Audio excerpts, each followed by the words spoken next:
Bonsoir et merci de votre fidélité à notre émission Niwa de soir sur Niwa d'Info. C'est le week-end qui s'annonce en couleur ici à Lomé comme partout ailleurs dans le monde où est célébrée cette semaine la fête de la musique. Et dans ce contexte de l'actualité culturelle, à l'Institut français, un festival de la musique bat son plein jusqu'au 25 juin prochain. C'est celui des Afro-PN, une initiative Togo créative. Et sur ce plateau, j'ai le plaisir de recevoir Stéphanie Solinski, chargée du projet Togo Créatif. Bonsoir et merci d'avoir accepté notre invitation.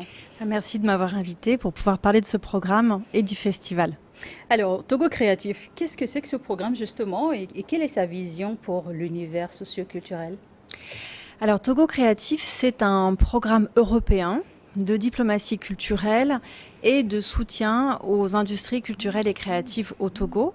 C'est un programme qui a été voulu par la délégation de l'Union européenne au Togo et qui va se développer sur 5 ans, enfin, qui a commencé l'année dernière, en 2022, jusqu'en 2027. Alors, l'objectif principal est de contribuer à la redynamisation des cultures togolaises. Et quels sont justement les arts concernés? Alors, ce programme concerne tous les champs artistiques, du moins à peu près tous, peut-être à l'exception du monde de l'édition, mais qui va bénéficier de près ou de loin de ce programme. Mais ça concerne vraiment tous les arts.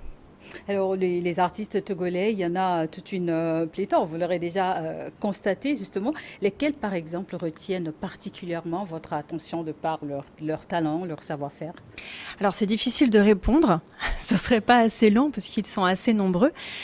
Il y a des talents dans tous les champs artistiques et c'est vrai que il y a de très bons danseurs. Le milieu du théâtre également est en plein essor. La musique, la photographie, ce serait assez difficile de les citer parce que ils seraient trop nombreux. Alors, le programme est financé par l'Union européenne et il vise à soutenir et à favoriser le développement du secteur artistique togolais. Mais concrètement, comment se passe l'accompagnement? Alors déjà, le programme, il est mis en œuvre par 2 opérateurs culturels que sont l'Institut français du Togo et le Goethe-Institut à Lomé. Et donc ce programme est constitué de 5 projets, on va dire, 5 projets et 2 événements. Ce qu'il faut retenir, c'est que ce programme accompagne chaque étape de la production, de la chaîne de production artistique. Donc ça veut dire il y a un projet pour la formation qui s'appelle la pépinière des talents, un projet qui s'occupe de l'aide à la création. Donc ça, c'est le studio des arts vivants. Donc c'est vraiment pour aider les artistes à pouvoir créer. Et puis ensuite, il y a la phase de diffusion. Et pour ce faire, nous avons 2 événements, le Festival du film européen, les Afro-PN dont nous allons parler, et également une fois par an la possibilité pour un festival togolais d'être en partenariat avec un festival européen. Et un autre programme qui va démarrer à partir de 2023-2024, donc plutôt à partir de la rentrée, c'est le développement d'un réseau de villes créatives pour permettre aux populations un peu partout dans le pays de pouvoir bénéficier d'activités culturelles, aux artistes et aux œuvres de pouvoir circuler et de pouvoir présenter leur travail à tous les publics, peu importe où ils seront au Togo. Et quelle est la participation des artistes de l'extérieur, à l'international, justement, pour soutenir le développement de cette initiative au Togo? Alors justement, merci de poser cette question puisque c'est un programme qui est ouvert aussi aux artistes de la sous-région et puis aussi aux artistes européens puisque le but de Togo Créatif aussi, c'est d'être un trait d'union, un pont entre le Togo et l'Europe, mais aussi les pays frontaliers. Donc nous avons des artistes béninois, nous avons des artistes burkinabés, nigériens qui sont venus. Là, nous avons une artiste, une DJ ghanéenne qui vit en France, par exemple. Donc le but, c'est vraiment aussi d'ouvrir le Togo sur aussi la créativité, en tout cas d'enrichir la créativité des artistes par la rencontre. Moi, j'aime beaucoup citer Margaret Mead, qui est une anthropologue américaine et qui a dit en substance, c'est grâce à la rencontre de l'autre, c'est dans la rencontre de la différence que se développe la créativité. Donc pour dire qu'on a besoin aussi des autres pour développer sa propre créativité. Et moi, j'ai beau souvenir d'une belle rencontre également que j'ai eu la chance de faire à l'Institut français dans le cadre des activités de Togo créatif avec Odile Sankara du Burkina Faso, par exemple, qui est aussi une dame très, très talentueuse. Alors, l'art togolais a fait face ces dernières années à des contraintes budgétaires qui ont entravé son épanouissement. Est-ce que justement le côté financement des projets aussi pris en compte à Togo créatif? Alors, la façon dont le programme intervient est un peu différente des fonds habituels, puisque le programme est directement mis en œuvre par l'Institut français et le Goethe-Institut à travers des projets qui sont déjà définis, mais nous travaillons vraiment en collaboration avec les artistes puisque nous construisons au fur et à mesure aussi le programme. Ça veut dire que nous l'adaptons à leurs besoins. Donc je donne un exemple avec par exemple la Pépinière des Talents qui est un projet d'accompagnement de la professionnalisation des artistes à travers l'organisation de formations à destination des professionnels. Donc là, nous avons déjà eu plusieurs formations, par exemple dans le domaine de la musique, à l'occasion du festival Togoville Jazz. Une formation sur la régie son, la régie lumière, parce que par exemple, on manque de régisseurs lumière et de créateurs lumière. Les artistes du spectacle vivant, que sont les chorégraphes, les danseurs, les metteurs en scène, ont besoin de créateurs lumière. Et c'est très différent de faire la lumière pour un concert et la lumière pour une pièce chorégraphique. Donc par exemple, nous allons nous focaliser sur la formation peut-être d'une petite dizaine de régisseurs lumière, de façon à ce que d'ici quelques temps, nous puissions avoir ici au Togo des créateurs lumière sans que les artistes soient obligés de les faire venir de l'extérieur. Alors, Stéphanie, entre spectacle et résidence, quels sont entre autres les grands projets qui sont déjà sortis de Togo Créatif? Alors le public a déjà pu effectivement constater que ça bouge beaucoup. On a eu plusieurs gros événements qui se sont enchaînés pour le bonheur du public, puisque nous avons soutenu le partenariat entre Togoville Jazz Festival et Jazz à Vienne. Donc ça, c'était au mois d'avril. C'est ce qui a permis à la 9e édition de ce festival de prendre une autre ampleur avec l'invitation. On a eu quand même 12 jours de festival, des artistes internationaux de renom comme Rokia Traoré par exemple. Et c'est grâce au festival Jazz à Vienne que nous avons pu aussi avoir une programmation artistique vraiment rehaussée. Et ce partenariat va se poursuivre dans les années à venir. Et enfin, du moins nous l'espérons. Il existait déjà avant, et on va dire que Togo Créatif a permis vraiment de concrétiser ce partenariat en permettant aussi à Jazz à Vienne de venir, de faire une édition en quelque sorte nomade au Togo. Et l'année prochaine, ce soutien va se déplacer vers un autre festival. Qui est le festival All Star Battle, un festival de danse hip-hop, avec lequel qui sera en partenariat l'année prochaine avec le festival Caravelle, qui est un des plus grands festivals de hip-hop en France, qui est dirigé par le chorégraphe Mourad Merzouki. Et donc le but, c'est qu'il y ait un transfert de compétences du festival Caravelle vers All Star Battle, mais aussi tout simplement un partage, un enrichissement d'expériences de part et d'autre, et la possibilité aussi pour Caravelle de faire une expérience, de faire un festival du hip-hop ici au Togo. De belles opportunités pour promouvoir l'art dans toute sa beauté. Parlant toujours de projets, il y a actuellement le festival de musique afro-PN qui a déjà démarrer. De quoi s'agit-il exactement?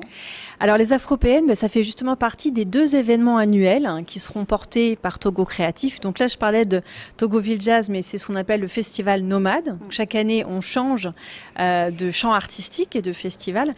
Mais tous les ans, le public pourra découvrir le festival du film européen et les Afro-PN. Les Afro-PN, c'est effectivement la première édition. C'est une transformation de la fête européenne de la musique, mais on a voulu aller beaucoup plus loin. Et en créant un tout nouveau festival qui soit vraiment à l'image de Togo Créatif, ce trait d'union entre le Togo et l'Europe. Et nous avons eu l'idée de ce nom, les Afropéennes, qui nous est vraiment tombé dessus. Une sorte de combinaison de cultures d'ici et là. Voilà, c'est ça. Et c'est aussi bien sûr la ligne directrice de la programmation artistique de ce festival, qui fait la promotion d'artistes internationaux, principalement de la diaspora africaine en Europe, et de tous les styles musicaux. On a vraiment voulu que ce festival reste à l'image de la fête de la musique, un festival populaire, gratuit, ouvert à tous. Pour cette raison, d'ailleurs, nous avons déjà une programmation artistique éclectique en termes de style, des artistes internationaux de la diaspora, mais aussi parfois des artistes européens qui ont beaucoup travaillé avec des musiciens africains qui sont très inspirés aussi par l'Afrique, et aussi donc la possibilité d'avoir une partie du festival plutôt à l'Institut français et l'autre partie du festival, donc demain et après-demain, au marché moderne de Kakaveli, pour pouvoir toucher aussi un autre public qui ne viendrait pas forcément jusqu'à l'Institut français. Alors, le festival est lancé depuis le 22 juin pour 4 jours. Et quels sont les artistes programmés pour animer ces différents spectacles? Alors, chaque soir, on a une programmation différente et vraiment passionnante, puisque ce soir déjà, nous avons El Gato Negro, qui est un artiste français, mais typiquement quelqu'un de très inspiré aussi par l'Afrique et qui a recréé son concert avec des artistes togolais. Donc ça, ce sera la première partie. Puis on a une soirée plus hip-hop avec un grand artiste qui s'appelle Albi X. J'ai écouté tout à l'heure La Balance, c'est juste waouh, c'est juste waouh, et qui sera suivi de Laura Bazooka. Donc voilà, je pense que ce soir ça va envoyer, comme on dit. Et puis demain, ce sera au marché de Kakaveli. Alors pour pas vous dire de bêtises, je reprends mes notes parce qu'il y a tellement d'artistes. Ah oui, j'oubliais la DJ Po ce soir, du moins cette nuit, qui va nous faire un set de DJing à la Villa, qui est un endroit bien connu des Noctambules. Et puis donc demain, un groupe qui s'appelle Aquantu, qui a été fondé par un artiste ghanéen qui vit en France et qui a trouvé des musiciens français avec qui recréer un groupe. Et donc on va avoir le plaisir de les écouter demain. Tchégué aussi, un groupe congolais. Tous ces groupes, ce sont des groupes qui vont littéralement être sur le devant de la scène d'ici 1 an ou 2. Et on pourra dire, c'est ici qu'on les a vus en premier avant qu'ils ne puissent plus être accessibles. Tony X aussi, donc ça ce sera pour demain. Et pour le dernier jour, un groupe marocain, Babel Blues, Centrinos, je pense qu'il est plus non plus à présenter pour le public togolais, et la création aussi très intéressante Jude Gitsu avec un artiste français avec des artistes togolais. Donc c'est vraiment la ligne directrice, c'est-à-dire qu'un mélange de créativité et de partage. Ah oui, ça tombe bien, c'est le début des grandes vacances au Togo, donc je pense que tout le public togolais amateur de musique, d'art se trouvera vraiment pour son bonheur. Alors, pour vous qui êtes professionnel du milieu culturel, comment justement cet univers culturel l'industrie créative peut aujourd'hui être pourvoyeur d'emplois pour la jeunesse notamment? Je pense que c'est déjà le cas. Simplement, il manque quelque chose d'assez important qui est celui de reconnaître le statut d'artiste et le fait de reconnaître le fait d'être artiste comme un véritable métier. On a un vrai souci dans le secteur artistique. C'est pas seulement le cas du secteur artistique, on pourrait dire la même chose dans le sport. Mais comme c'est un secteur où on peut pratiquer un art à la fois en amateur et de façon professionnelle, on a un peu parfois une difficulté à reconnaître le caractère professionnel. Et de l'autre côté, on a aussi besoin que les artistes eux-mêmes se professionnalisent. Et quand on devient professionnel, on fait un choix qui est très différent. Ça demande de travailler énormément. Je pense justement à une résidence de création en danse qu'on a eue pendant plus de 2 semaines. Les artistes, nous les avons vus travailler quasiment plus de 8 heures sur le plateau, sur la scène. Et ils nous disaient justement que quand ils partaient de chez eux, ils disaient je vais travailler. Et leur famille était assez étonnée, mais voilà, quand on les voit travailler 8 heures sur scène, oui, on réalise que pour faire un spectacle de la qualité qu'on a eu, il faut autant de temps. Et ça, je pense que c'est aussi, je pense, au ministère de la Culture d'accompagner justement cette professionnalisation et la reconnaissance d'un statut. En particulier le fait de pouvoir percevoir des droits d'auteur. Donc je pense qu'il y a un très gros travail de part et d'autre. Des artistes doivent à la fois s'enregistrer, avoir un statut juridique, et certains parfois ont des difficultés à vouloir s'engager dans ce système, d'être officiellement reconnu, parce qu'il y a des avantages et des inconvénients, il faut être clair. Et de l'autre côté, je pense que effectivement le gouvernement a aussi tout intérêt à accompagner la professionnalisation des artistes avec voilà la mise en place vraiment d'un statut officiel et voilà de mécanismes de redistribution des droits d'auteur qui doit encore être vraiment amélioré. Alors, Togo Créatif, c'est beaucoup de projets, beaucoup de scènes au quotidien quand on y voit la programmation sur les visuels. Comment jugerez-vous la participation justement du public qui est un acteur incontournable pour la survie des spectacles? Je vous remercie de poser cette question puisque justement ça fait partie aussi des axes de développement de Togo Créatif, à savoir le développement des publics. Et à partir de la rentrée, nous devrions avoir des médiateurs culturels qui vont permettre l'accueil de classes, de scolaires, pour pouvoir leur permettre de découvrir aussi le processus créatif. Alors je parle des scolaires, des élèves, mais pas seulement. Le but vraiment, c'est d'inviter le public, de manière générale, à venir voir comment on fait un spectacle. Et d'autre part, je pense que le développement des publics ne peut se faire sans le soutien aussi aux pratiques artistiques amateurs. Et ça, c'est aussi important de le dire, c'est que voilà, le fait de pratiquer un art, c'est vraiment, je pense, essentiel au bien-être. Et c'est aussi quelque chose qui doit être encouragé. Voilà, donc on espère que progressivement, le public va se développer puisque les artistes ne peuvent pas vivre sans un public en face d'eux. Est-ce qu'aujourd'hui le numérique serait un handicap au développement parce que, que le public se déplace aller voir un spectacle, une soirée de vernissage, et ce qu'on peut voir également en ligne aujourd'hui, mais est-ce que le numérique aujourd'hui constituerait quelque part aussi un frein ? Je pense pas, au contraire, puisque comme toute chose, je pense que c'est à la fois un avantage et un inconvénient. Je parle notamment par exemple pour le cinéma, parce que c'est vrai qu'on peut voir du cinéma à la télévision, mais voir un film à la télévision, ce n'est jamais la même chose que sur un grand écran. Et c'est d'ailleurs pour ça que dans le cadre du Festival du film européen, on a mis en place des projections pour le jeune public, parce que pour certains enfants, c'est la première fois qu'ils pouvaient voir un film sur un grand écran. Et de toute évidence, c'est une expérience sensorielle, artistique, sociale qui les marque. Et je pense que voilà, le numérique a ses avantages, ça permet de donner accès à énormément de contenu.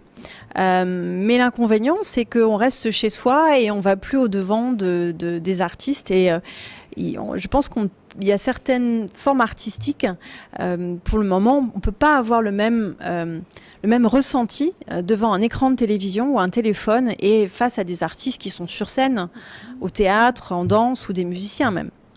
Vous avez déjà une base de données bien fournie d'artistes, j'en suis convaincue. Mais que direz-vous aujourd'hui à ces artistes-là, peut-être qui nous regardent dans cette émission-là, pour comment est-ce qu'ils pourraient bénéficier des accompagnements également de Togo Créatif ? Alors c'est ce que je leur dis très souvent, c'est que ce qui nous intéresse vraiment, c'est d'accompagner par exemple pour les formations. Nous sommes très ouverts à accompagner des formations, on est là pour ça. Mais ce qu'on demande vraiment, c'est que ce soit des formations, c'est qu'il y ait une vraie réflexion sur aussi l'insertion professionnelle derrière la formation. Puisqu'on voit aussi beaucoup de formations qui permettent à des personnes de tous âges d'être formées, mais souvent, juste après, il n'y a pas d'autres suivis. Donc nous, pour l'instant, ce qu'on privilégie, en fait, c'est plutôt de la qualité plutôt que de la quantité. On veut faire peu, mais on veut s'assurer que, en sortant de la formation, ces personnes-là, on peut continuer à les suivre. Et elles-mêmes vont pouvoir s'insérer. Puisque je pense que ça sert à rien de former des dizaines et des dizaines de techniciens dans différents domaines à qui on ne pourra pas offrir un travail puisque de toute façon, ils n'auront pas le niveau. Je pense qu'on ne peut pas remplacer des formations qui nécessitent des mois, des années de pratique par juste une semaine. Par contre, des artistes, des professionnels de la culture qui sont déjà formés, on peut les emmener un petit peu plus haut et encore un peu plus loin pour devenir vraiment excellents. L'excellence, c'est la clé et c'est ce qui permettra aussi aux artistes togolais de s'exporter d'autant plus facilement. Mais la formation, c'est au côté artiste, ils adhèrent facilement aujourd'hui ? C'est à eux il faut demander, mais je crois qu'en tout cas, après un petit round d'observation où nous avons eu l'occasion d'échanger, mais aussi de leur faire part de la manière dont on voulait travailler, c'est-à-dire ensemble, mais en étant co-acteurs de ce développement. C'est-à-dire que Togo Créatif n'est pas un fonds où on peut aller demander juste de l'argent comme ça. C'est vraiment, on travaille ensemble avec intelligence, avec une logique, des objectifs et surtout on travaille ensemble. Et je pense que s'il y a vraiment un message que je souhaiterais passer aux artistes togolais, c'est le fait de se mettre ensemble. Je leur ai dit à plusieurs reprises que moi je serais toujours disponible pour des projets qui bénéficient au collectif. Voilà. Et déjà, pour être recruté et bénéficier d'un accompagnement, ça se passe comment? C'est un appel à projet? Alors, on a 2 projets où il y a justement des appels à candidature. Donc, c'est d'un côté la pépinière des talents. Donc, la pépinière des talents, c'est vraiment le projet formation. Dans ces cas-là, il y a toujours un appel à candidature qui est diffusé sur nos réseaux sociaux. Donc, on a une page Facebook. On aura bientôt une application. On pourra retrouver tous nos projets, mais aussi la possibilité justement d'avoir accès à des contenus et aussi de poser une candidature. Et nous aurons un site internet également. Et puis, donc, nous avons le studio des arts vivants. Qui est un appel à candidature donc une fois par an puisque nous soutenons des créations dans différents domaines. Et là, encore une fois, nous avons reçu près de 80 dossiers au mois de janvier quand nous avons lancé le premier appel à candidature. Et donc, cette année, en 2023, nous soutenons la création et l'accueil de création donc, dans le Magic Mirror, qui est notre studio créatif et de diffusion également. Nous soutenons une trentaine de projets cette année. Et est-ce qu'on peut dire que Togo Créatif fonctionne tel un incubateur culturel? Oui, on peut tout à fait le dire puisque on accompagne les artistes à différentes étapes de création, notamment puisque nous avons reçu des projets de création qui ont été à différents stades. Certains, c'était par exemple pour finir la lumière. D'autres, c'était vraiment pour des premiers essais. Ouvert le 22 juin dernier jusqu'au 25 juin prochain, le festival afro-européen d'ici le 25, c'est un calendrier bien fourni. C'est lequel des spectacles vous attendez impatiemment? Tous, vraiment tous, puisque le programme a été conçu vraiment par un passionné de la musique. Et donc, voilà, je pense que tous les soirs, ça va être formidable, des styles différents. Et je pense que ce qu'on souhaite vraiment, c'est que le public soit curieux et découvre autre chose, puisque je pense que la musique, c'est ce que nous avons en commun. Les arts, c'est ce que nous avons en commun. Que nous soyons européens, que nous soyons africains, quand vous voyez des artistes qui travaillent ensemble, ils ne se posent plus la question de savoir d'où ils viennent. Ils jouent ensemble, ils créent ensemble. Et c'est ce qu'on attend du public, d'avoir cette curiosité d'esprit. Et comme le disent les Toufan, un groupe de musique togolais très très populaire, la musique unit les peuples. Donc d'ici là, en attendant, on peut vous rejoindre Togo Créatif sur Facebook, c'est bien ça? Oui, tout à fait. Nous avons une page Facebook régulièrement alimentée. Voilà, tous les jours, vous pourrez y trouver des informations. Et pour ce week-end, le rendez-vous, c'est à l'Institut français ou au marché de Cacavelli? Alors ce soir à l'Institut français pour une soirée hip-hop détonnante. Et puis demain et après-demain au marché moderne de Cacavelli. Donc ça, ce sera en fin d'après-midi à partir de 17h30 jusqu'à toute la nuit. Stéphanie Selensky, chargée du projet Togo Créatif, merci d'avoir accepté notre invitation et nous vous souhaitons une belle fête de la musique. Merci beaucoup, au plaisir de vous retrouver. Merci à vous également de nous avoir suivis dans cette émission. On va marquer une courte pause pour une nouvelle édition du journal.